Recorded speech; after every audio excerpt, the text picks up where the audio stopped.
Hello, I'm BMillzebub, and welcome to my channel. Chances are you've heard Christians use the words in this video's title before when trying to explain disease and hardships in the world. For example, when explaining why I have asthma, someone who uses this logical fallacy called the argument from design would often say something like this. You were designed perfect, but we live in a fallen world, so now your body will be prone to failure.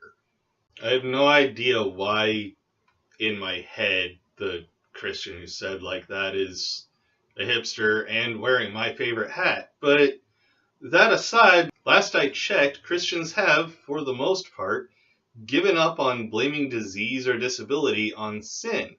There are a few shitty sects out there still, sure, but for the most part, Christians have stopped doing that.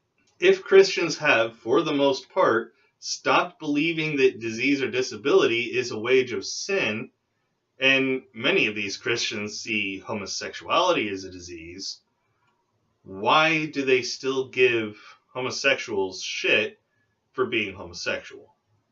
I'm not kidding. I've heard it on multiple occasions. Christians will say that homosexuality is an illness. So if that's the case, and most Christians don't see illness as being caused by some kind of sin, why don't they leave homosexuals alone?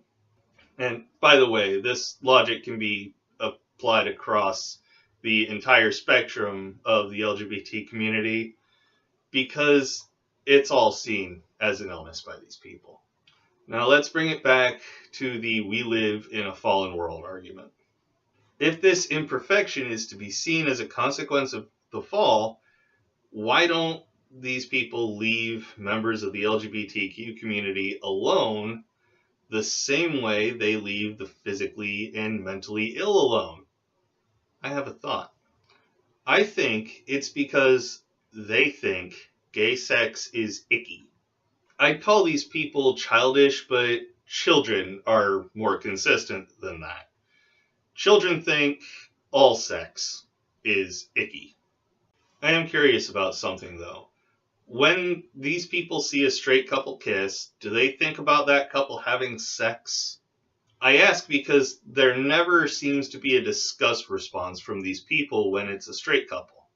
But replace that straight couple with a gay or lesbian couple, and you can almost hear their heads beginning to implode.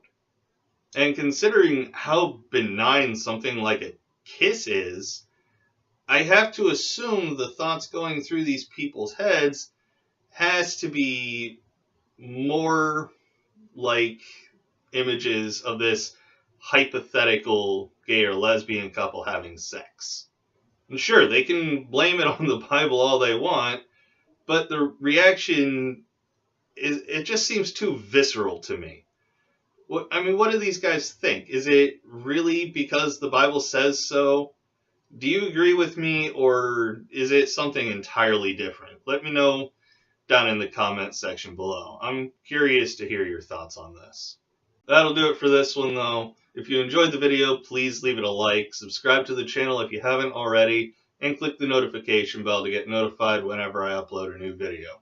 If you feel so inclined to help me out on Patreon or get me something from my Amazon wish list. Every little bit helps, and every little bit is greatly appreciated. Don't forget to follow me on Twitter, linked below, to keep up with all my comings and goings, and join my Discord for a chance to talk to yours truly.